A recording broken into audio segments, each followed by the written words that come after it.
Ladies and gentlemen, UFC 320 is upon us. It is here. Ankalaev versus Pereira 2, the rematch. But first, we got a little bit of business we have to attend to. We'll address, I don't want to say the elephant in the room, but the man in the room over here with me. We have Andrew Morin.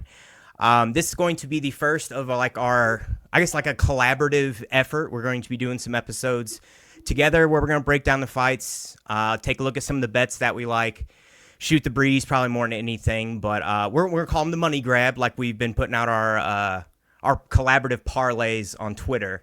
So we're going to keep the theme going with that. Andrew Morin, how you doing, man? I'm doing great, man. Thanks for having me here, and I'm excited to start this. And yeah, man, let's get into it.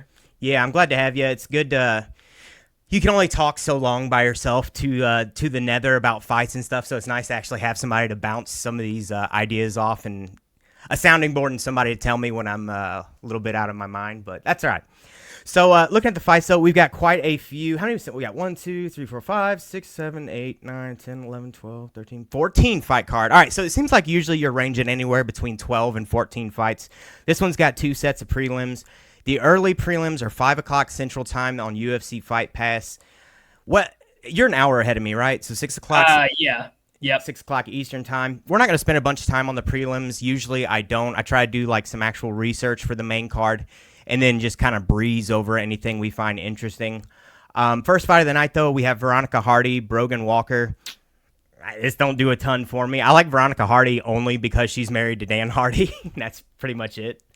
Yeah, man, that's the same view I have on that one too. Not too much of an opinion. I don't know if I've ever even seen Brogan. Have you? No. I'm very unfamiliar with that fight card. But I mean, Veronica Hardy, I know has a good couple wins, if I remember correctly. 7-year age advantage too. She's quite a bit younger. I'm going on that just on age alone. Yeah. You got to pay attention to that stuff. Yeah, absolutely. Didn't realize we have Austin Vanderford on here. That's actually a fun matchup. Ramiz Brahimaj versus Austin. Right there. It's Mr. Van Zandt. Exactly. Check yourself. Yeah, she is honestly like way more of a name than he is. Yeah, at this point. absolutely.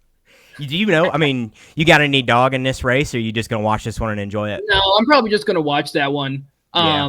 I think Austin Vanderford is his last time out. I don't know. Since he came over to the UFC, he hasn't been like, a major star. So you got to be careful with these guys coming over. The UFC is handing them killers, and they are just getting picked off left and right. So that does scare me a little bit. But I would say Vanderford probably. They have done that a couple times in a row now, where it seems like instead of kind of, I don't know, like letting you get your feet wet, they're just like, oh, fuck it. Let this guy just get murdered by somebody. Yeah, like if you see some of these young guys coming off the Contender Series, they give them like favorable matchups. They build them up. These guys coming over from other promotions are just getting thrown to the wolves, man. Yep.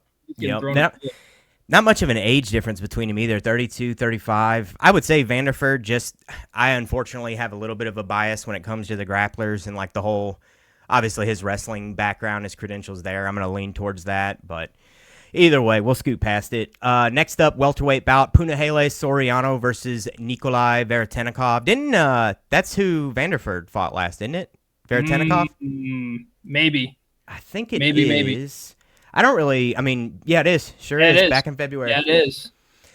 I mean, no real dog in this race. Soriano's a big puncher, which I always, I enjoy watching a guy go out there and basically barroom brawl with people. Grappling leaves a little bit to be desired. I would say Veretennikov is probably the more technical striker, but it's another one where I'm just going to sit and enjoy it. Yeah, man, a lot of the prelims are like that one. Yeah. And this one, I don't really know much, and apparently neither does UFC, ESPN. Nobody has any idea about this guy. But I think if I remember correctly, it's a short notice replacement. I might be wrong on that. That makes more sense with the picture, though. I believe so. I might be completely wrong, but yeah, Patchy Mix is another one who came over. Yep. From another promotion and didn't really live up to the hype. So I guess we'll see. 16-3 though doesn't look like it's too bad. No, not at all. Patchy Mix burned me on that first one too. I bet on him on that debut. Absolutely. And I got torched. I didn't realize I could zoom in on this too. How's that? Can you see that all right? Oh, that's way better. All right, we're gonna do that. Next, I guess the headliner of the early prelims, like the premier spot, Macy Chasson versus Yana Santos. I'm going with Yana Santos just based off cool points alone. I can't stand Chasson. Wow, yeah, this is the only one of the early prelims that I actually have a lean on, I believe, and I'm the opposite way. It's crazy. Of course, that's the one I'm shitting on him. Yeah, so, man. Tell me what pushes you that direction. Yeah, man, it's not too much of a lean, but I think Macy Chasson, when she goes out there, it's like violence. Like the last couple fights, she's been putting in a lot of work. She has a reach advantage here. She has a leg reach advantage, which doesn't really play too much into it. The weight is a little weird. How it says 136 here and 144. I'm just assuming that the weight class was. They always have him wrong on here too. Yeah, Don't put much stock in that one. Height advantage here, coming off of a loss, which I do. Coming off a loss. But the win that Yana Santos is coming off of is over Miesha Tate, if I do remember correctly. And Miesha Tate right. is not the Miesha Tate of old. Yep. She's definitely not prime Miesha Tate. So I think Chasson has some decent wins, and she goes out there and is violent. And I think in a women's division where, we see a lot of decisions, we see less finishes, I think Chasson is the way to go here. Minus 180, I believe. It was 185 yesterday. You nailed it. 180 right now. Yep. Yeah, I think that's the play here. I mean, I wouldn't bet the house on it, but sure, I would. I would go that way. You going decision, or you think the under? Man, I would just play the money line. I think. Yeah. Money line minus 180. Cover yourself on all grounds because you can't put too much stock into the finishes either. Although she comes in violent, you can't put in stock into the women's divisions a lot of times. So, I'd just stick money line there. I would agree. They're a little.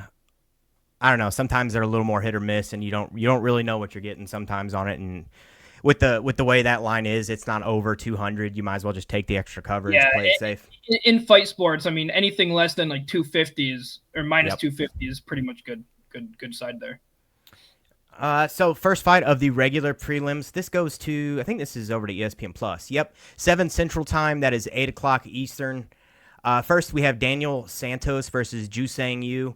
I have no dog in this race. I'm going to go with the undefeated guy. Just keep the, it's nice to see an undefeated guy keep rolling. Yeah, man. And usually the UFC tries really hard to not give them matches that it's not like they prefer one fighter over the other sometimes. Like you can really build up that especially that like South Korean fighters. Like you're seeing a lot of good fighters coming out of South Korea, so the UFC is trying to, maybe do a little bit of a build up here. Yeah, that's a market they're really starting to try and like build up a little bit. So, you need some star power in that market. So you might as well help it along. I agree with you there. Yeah, man. Chris Gutierrez versus Farid Basharat. Oh, that's a tough fight. Yeah, man. I don't know. Yeah, it's so hard because sometimes you see these undefeated fighters and just like we were like talking last time, oh yeah, let's just go with the undefeated fighter. Sometimes that comes back to bite you when they're going up against an experienced fighter. I mean, you gotta be careful. Chris Gutierrez with 22 wins, 6 losses, a lot of experience. It's kind of an up and down career, but you gotta watch out for those experienced fighters. He's a savvy vet. Like he is the epitome of the savvy vet who's just primed to derail some shit. So right when you you get kind of comfortable and you're like, let me go ahead and put a little money on this dog here, this up and coming young gun. Then all of a sudden, you get derailed. So yeah, man, steer clear of it. Edmund Shabazian versus Andre Muniz. So Edmund Shabazian, man, he has been a guy for me that has kind of burned me enough times now that I just completely steer clear of betting on him unless it's to bet against him when he's fighting a monster. Muniz to me is not enough of a monster where I'm like, this is a guaranteed surefire Shabazian shit the bed type of bet. So I would probably leave it alone. He clearly has the advantage in the striking. Like this is a pretty cut and dry match. It's kind of your classic high level striker versus very high level grappler. Muniz's cardio has always been a problem, but Shabazian's wrestling and kind of submission defense has always been a problem as well. So I don't know, maybe when those odds come out, I actually might play it like that if they're both plus money. What's your thought on this one? Yeah, man, it's very similar. I couldn't agree with you more. Edmund Shabazian has been a fighter, and I don't know why. It's just like I felt like I gravitated towards him, and I just couldn't get this guy right. Sometimes I was all in on him, like, this is a perfect spot. He goes out there and he just lays an egg, And, like, I think he's got a lot of potential. He's got a lot of skill, but, I don't know, man. When DraftKings sees my money on him, it's like they give him a phone call and he shits the bed, Yep. It's just, one of those that I guess I'd be rooting for Shabazian in this fight. And, if I had to pick, I would pick him. But it's just too inconsistent to lay money on, I believe. Same. I mean, unless we're getting him at good plus money. At good plus money, then it might be a Shabazian play. But what is the line on that one? -290. Yikes. Ugh. Yeah, I don't know, man. I'd probably steer clear of it. Yeah. Maybe the over 1.5 at plus money. Yeah. The over there might be a move, but I don't know, man. Shabazian can be he's a tough one to put money on. Yeah, I think you're a little better at picking the rounds than I am anyway, so I'd probably go with that. So we got the premier spot of the prelims. Don't they actually have a name for this now that they're calling? What is the last spot of the prelims? I think it's the featured prelim. Featured prelim. It might be. I think that's right. What they might call it. So we have Ateba. Also, if I butcher these names, let me know. This doesn't even look real. Ateba Gautier versus Ozzy Diaz. What the hell is going on with this? I don't know, man. I have no. I mean, he looks like an action figure. Yeah, dude. It looks like he had it's not even his body. It's just someone else's body. He put his head on top. Yes. Especially like the arm and trap area. Like this looks like a bad Photoshop or something. But yeah, man. Either way, I mean, no dog in this race. This is again another one that I'm just gonna sit back and enjoy. I usually don't start really getting some money on the line until the main fights of the main card. Typically speaking, 23 years young, 8-1, going against Osman Diaz. What's this guy? 34, 10-3. What do you got? Anything on this one? No, I'm another one I'm steering clear from. I usually, very similar to you, unless it's a pretty big name, I steer clear of the prelims. There's just the mixed martial arts isn't like boxing, where the prelims are like a lot of these like up and comer guys. Like the prelims have a lot of matches that could go either way. Like I think in boxing, when they're trying to build up these guys, you'll see somebody who's like a young up and coming prospects going against like a can. Yep. We don't see that in MMA, and I think if you really don't know, you got to steer clear, and that's the boat I'm in on this one. Yeah, for sure. I agree. At least if you like hanging on to your money, to steer clear of something you're not certain of. You don't really see like the boxing where you're getting -2,000, -3,000 favorites in the undercard and shit. You don't get that. Once in a blue moon you will, and then half the time they end up shitting the bed anyway. And you just blew a bunch of money. Talbot was one recently for me that I remember. Like he was minus, I don't even remember. It was close to the thousands, and I was all in on him, and he goes out there and he just got 3 rounds. It might have been not his last fight, but the one before it. Yeah. And he just got dog walked, and it just showed that those veterans, man, you got to watch out for them. They're tricky. And Neil Magny this last weekend, same thing. Oh my God. You got to watch out for those guys. That's when I'm so tempted to cut a highlight of, but I also don't want to be the shithead cutting highlights of my own stuff. But on the Anik Florian pod, I said bet that one live to go with Neil Magny live as that started going on, that he was probably going to take over. He's the king of the comebacks, man. That shit surged to plus 700 odds at one point. I only got it at 290. I didn't get even close to 700, but it did. I was watching it go all the way up to that. I'm like, I'm too much of a coward. And then, of course, I'm kicking myself afterwards. Yeah, man. Hey, we'll take 290. Moving into the main card, 9 o'clock Central Time. That'll be 10 o'clock Eastern. We have the 320 pay-per-view. One of the last pay-per-views, which is kind of weird to think of. Which is wild. I know it, dude. Wild, dude. John said something the other day on the podcast about one of his last numbered events, or something. The way he worded it, I misunderstood, and I was like, "Whoa, what's going on?" He made it sound like he was no longer working for them, and then he even clarified afterwards. He's like, "Well, the last, because there are going to be no more numbered events because the Paramount." I think he said his last pay-per-view. Yeah. That was exactly it. UFC without John Anik is a UFC out of man. Yeah, it'd be in a sore state. It's like Joe, Dana, and honestly, John, at this point, if any of those 3 leave, it's going to be a big shakeup. It's going to be a big difference. Yeah. Big change. So I figure going into the main card, we'll just alternate leading off. I'm going to let you take it away. But the first fight of the night, or at least of the main card, at least, we have a middleweight bout. We have Abus Magomedov versus Joe Pyfer. Mr. Morin, take it away. What's your thoughts? Yeah, man, this one is a little tricky for me because I think Abuz Magomedov, has experience here. He definitely has, maybe not the better record, but he definitely has more fights under his belt. But I think Joe Pyfer, I think it's his time, man. I can't like put something on it, but it's just like a gut feeling. I think he's gonna go on a crazy run. He's only 29 years old. He has a lot of power and finishing ability, and I think if he can stay off his back here, Magomedov's not a huge grappler, but like he can definitely mix it up. And I think Piper's issue will be if he gets put on his ass and held there. He can't do anything. He'll get in his head. We've seen it before. So I think, something I want to see, and I think I'm going to say this throughout the whole entire card because it's something that kept coming up in the notes, is leg kicks. These guys, if they want to slow down the attack and especially the striking attack of their opponents, they got to start throwing those leg kicks. Inside leg kicks, outside leg kicks. I don't really care. Any leg kick is a good leg kick. Any leg kick is a good leg kick. And so, with the power, I think Joe Pyfer can get it done here. Okay. I don't have a specific bet on that one, but I'm picking Joe Pyfer for sure. Gotcha. Yeah, I'll probably set us up something or just keep track of it, but maybe I'll just keep track of like our regular picks for like the main event challenge, so to speak, and then our actual bets. Then I'll get a tracker for that, and we'll just keep them separate. But man. as far as your breakdown goes, I agree 100% except for the outcome, and that's about the only thing I'll say different. And this is one I was very torn on, and I think it's going to go down to it'll be either Abus winning a decision or it'll be Joe Pyfer winning by finish. I think Pyfer has all the physical gifts, and I think Magomedov is the more technical of the two. He's kind of the refined striker, has a little bit better fight IQ, but I think that obviously comes with the experience that he has. I think he has effectively double the fights.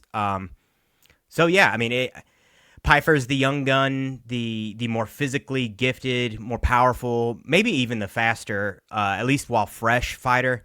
I just think the experience is going to be a factor here, and that's typically the way I lean, especially when the ages are close enough that it's not like a huge blowout there. So yeah, I'll go with Abus, you'll go with Pyfer.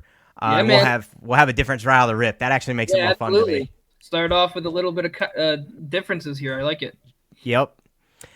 So the next up, we have the second fight of the evening featherweight bout. We have Josh Emmett versus Yusuf Zalal. I guess I'll take this one. Josh Emmett, another very experienced guy. He's been around the block for, quite a while. The epitome of a power puncher. He's got kind of a long, wide stance. Not like a karate style stance, though. He's kind of like a squat, almost like a wrestler halfway through his shot. But he uses that to fake low, and then throw high and uncork an absolute bomb on you. Not like a super, super technical, high-volume striker. It's a lot of like, let me use my left hand to basically set up this absolute cannon. So he's going to grab you by the wrist, do a little bit of hand fighting, maybe throw a jab out there, maybe swat at your hand or something, and then just uncork a right hand on you.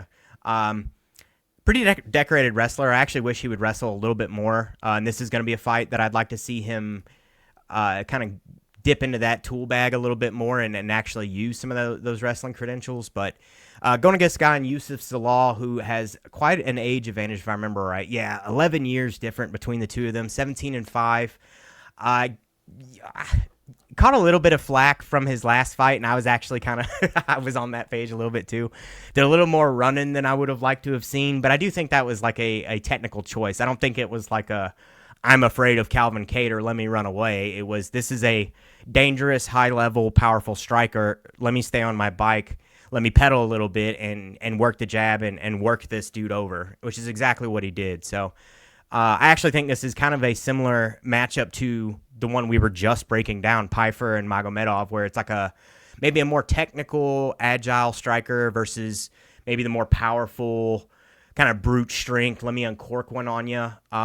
But in this one, for whatever reason, as I'm saying that, I'm going to flip my pick. I'm going with Josh Emmett in this, and this is a value play. Josh Emmett was a pretty big underdog, if I recall correctly.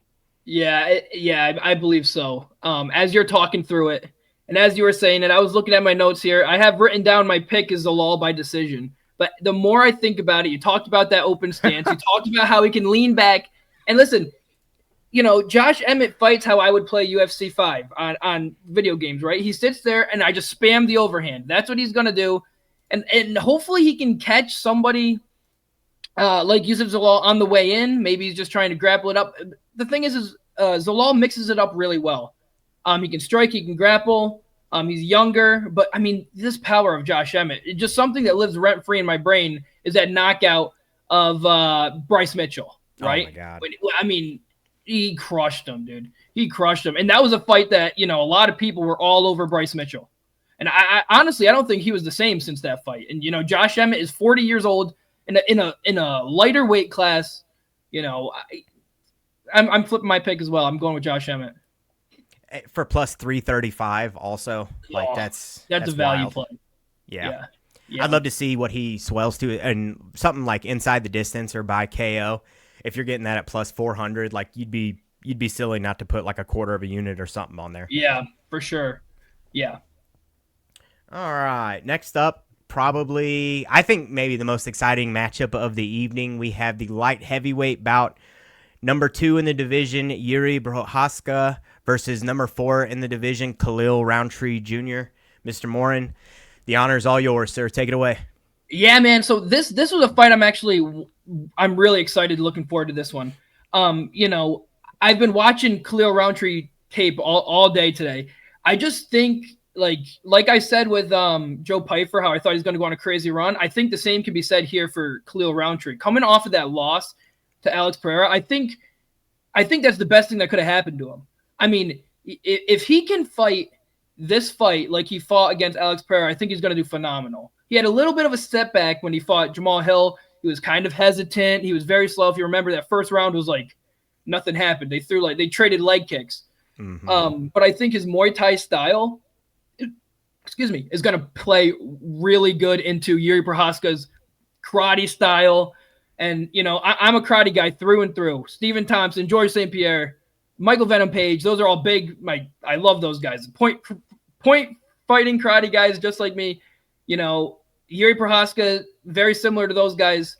However, he is not as defensively responsible. And I think that could really, really play in here. When Yuri Prochazka went against Alex Pereira, he kind of jumped in with his hands out like this. When you have your hands out like that, I mean, Khalil Roundtree, check hook, a straight punch, those leg kicks, he's there all day, especially in a wide stance. Bladed wide stance, you're going to get hit with the outside low roundhouse to the calf all day. So I think Khalil Roundtree, and I think he's plus money. Last I checked, he was plus, what do I have here, 145? That's just money line.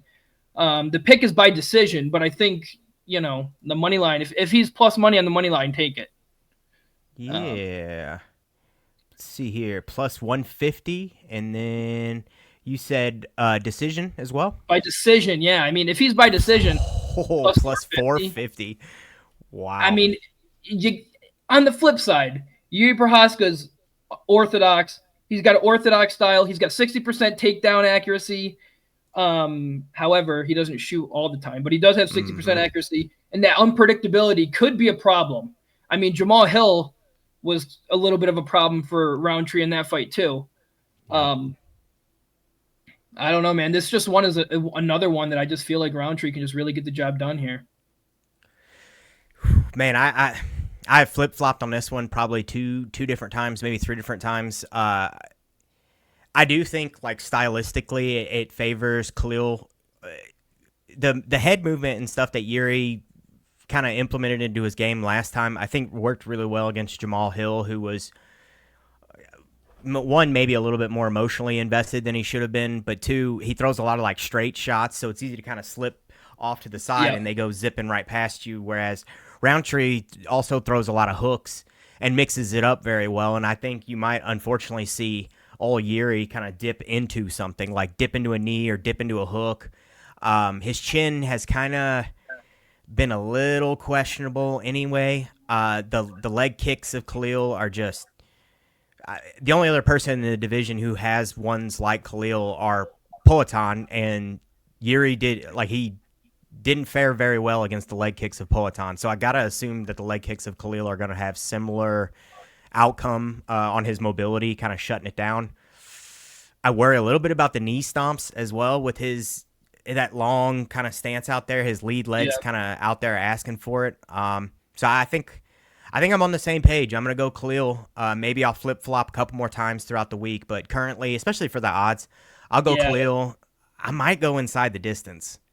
Yeah, I mean, Yuri's been caught. Like, he got caught late in the first round or second round, I believe. It was late when he fought against Pereira. He got caught there. And then even after the minute, he had a minute to recover. Now, granted, Poatan has some power, but he had a minute to recover. He came out and still got caught. Yep. You know, I just think, and I also think there's something to be said about he was a champion, right? So he already made it there. You know, how many times do you see these guys lose it? You know, have another couple tough losses and come back and win? Not often. Yeah. You know, so I think they're at two different points in their career. And you know, I think even after this one, Khalil Roundtree still has work to do to get towards that title. Yeah. You know, I don't think this is a title eliminator by any means. So yeah, I agree. I didn't even really consider one of these guys has reached the pinnacle already, and one of them hasn't. One of them still might have more hunger because of that. Yeah. Yeah. Good point. All right, so we're in agreement on that one. Co-main event of the evening, bantamweight title on the line. We have Merab Dvalishvili versus Corey Sandhagen. I think you took the last one, right? Yeah. Yep. All right, I will run us into this one here. So we have Merab Dvalishvili. I've been a fan of this dude for a hot minute. This is, again, kind of a classic matchup. We have a guy who very much favors the grappling versus a guy who, at least throughout the beginning of his career, very much favored the striking. Merab has that kind of Caucasus Mountain, Dagestani, Georgian wrestling style where it's like sambo, judo mixed in there. You almost don't even really need to talk about the whole machine moniker and the volume and all that. It's almost cliche at this point. It's just kind of a given when you're talking about Merab. What I do think is maybe worth mentioning is his striking has come along. I think, one, it's gotten better, but two, I think he's always had fairly okay striking. He just hasn't been comfortable enough to like open up and really start displaying that.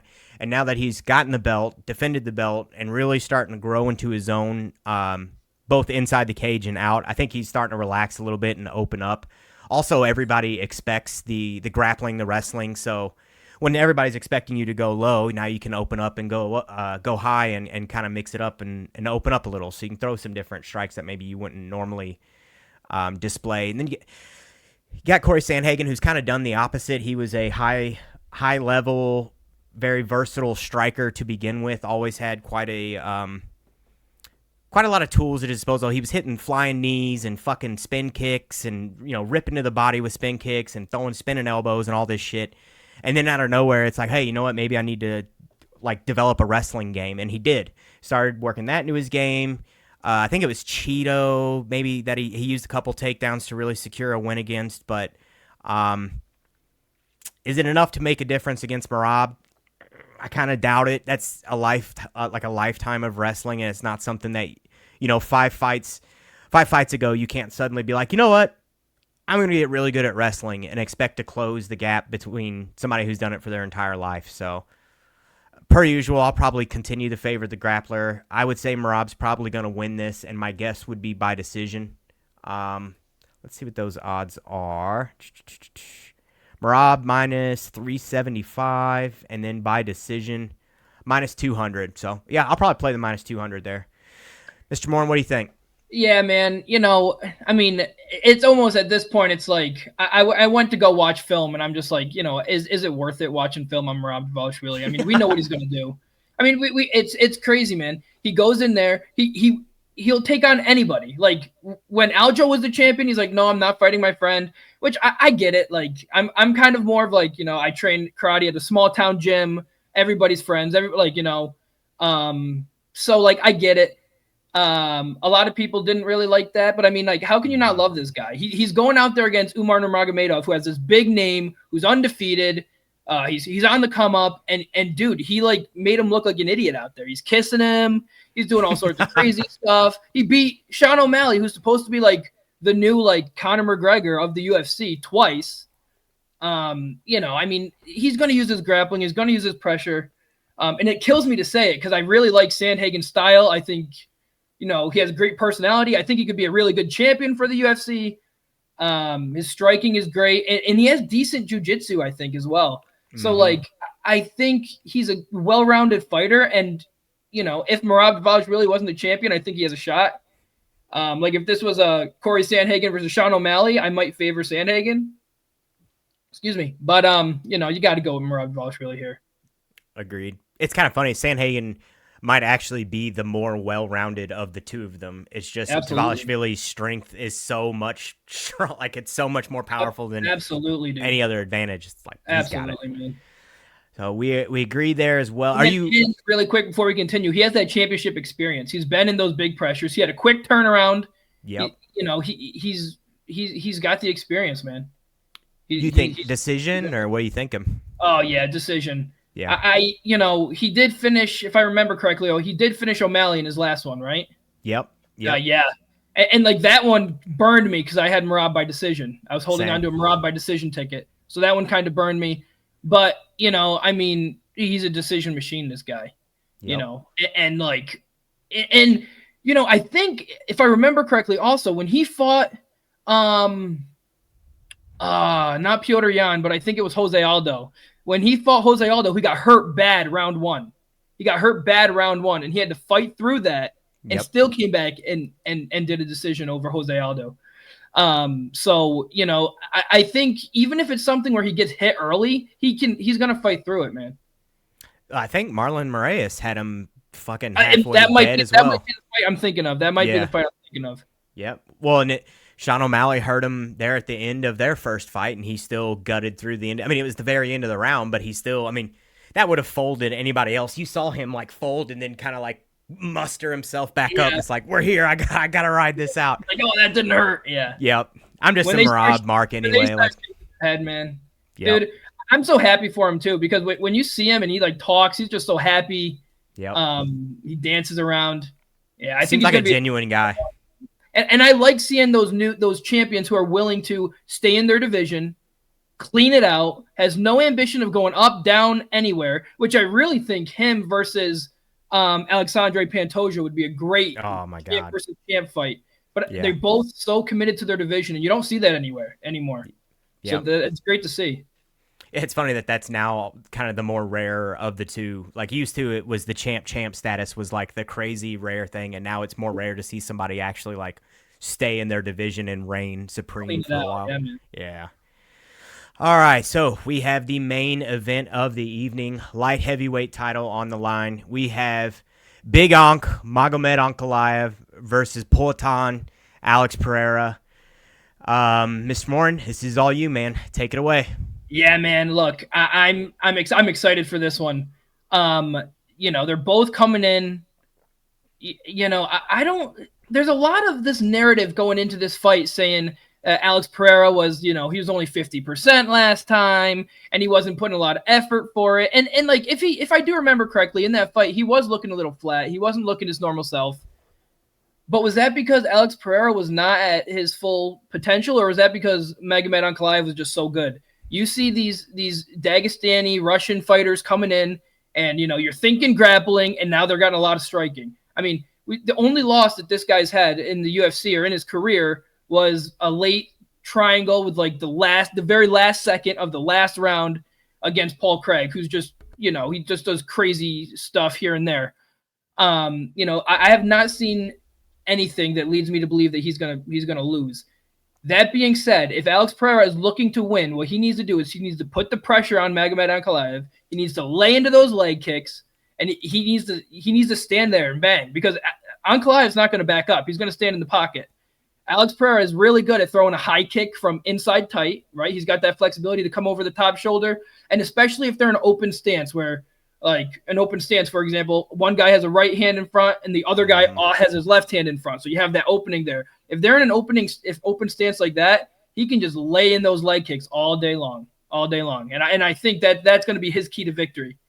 That being said, I don't think that's going to be enough. I mean, a check hook and leg kicks are not going to be enough to slow down Magomed Ankalaev here. My pick would be Ankalaev by decision. That's it. That is a little risky because now you got to risk 5-minute rounds against Alex Pereira, who has one punch knockout power. The money line minus, what do we got there? Minus 258, I believe. Yep. It's a little steep on the money line. Maybe plus the money line by decision. Yeah, I mean, plus money by decision. Yeah. Because I don't think he finishes Alex Pereira. I think he's too durable. Man, I'm torn on this one. Well, I don't want to step on your toes. Big Alex Pereira guy, though, right? Yeah, I'm a big Poatan fan. Yeah, man. I drank the Kool-Aid a little bit. Say what? How can you not be, man? I know it. Got it all. He's the more marketable of the two, that's for sure. And he had the whole shtick and everything. I buy into the injury a little bit, supposedly with like the broken hand and all that, which I don't know necessarily that it made a huge difference, but are you not 100% coming into a fight? It's like, well, sure, but neither was Magomed Ankalaev. I'm sure he had some kind of injury, stuff like that. A little bit of an age difference between the two. I think Ankalaev's a little bit faster as well. Pereira being the stronger, like the more powerful, both in the clinch and in striking. Like I think he has more pop as well. Man, I'm torn on this one. My bias is just going to be hard for me to push it to the side. I still think Poatan can get it done. I still think he can catch Ankalaev. There were moments of the first fight. I went back and rewatched it also like maybe about 3 weeks ago, and it was actually closer than I remembered it being. The first time I watched it going into decision, I thought it was pretty clearly Ankalaev. And then everybody saying that the fight was razor close was like, all right, well, maybe I need to go back and rewatch it. And I did. And it's like, it was closer than I remember, but I still remember Ankalaev winning it like pretty clearly. So I just shut up and push my bias to the side and go Ankalaev decision at plus 120. And then you hedge it with Pereira KO plus 300. You could even, I mean, what is his money line? Is plus Alex Pereira's come back at plus 210. You throw the money line on there, you play Ank by decision. You just sit back and let the cards fall. Yep. I mean, Alex Pereira is just, how many times do you see a superstar like this sitting at plus money?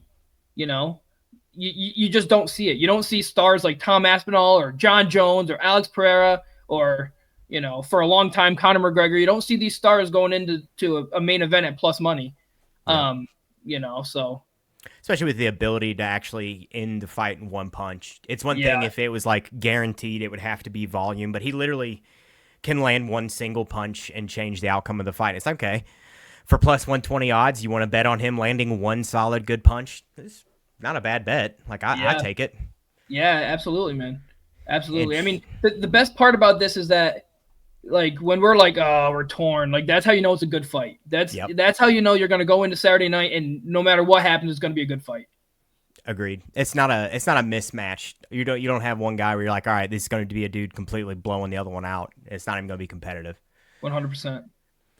That is it. Should be a good card. UFC 320 in the bag. We will both probably be putting out our bets on Twitter per usual.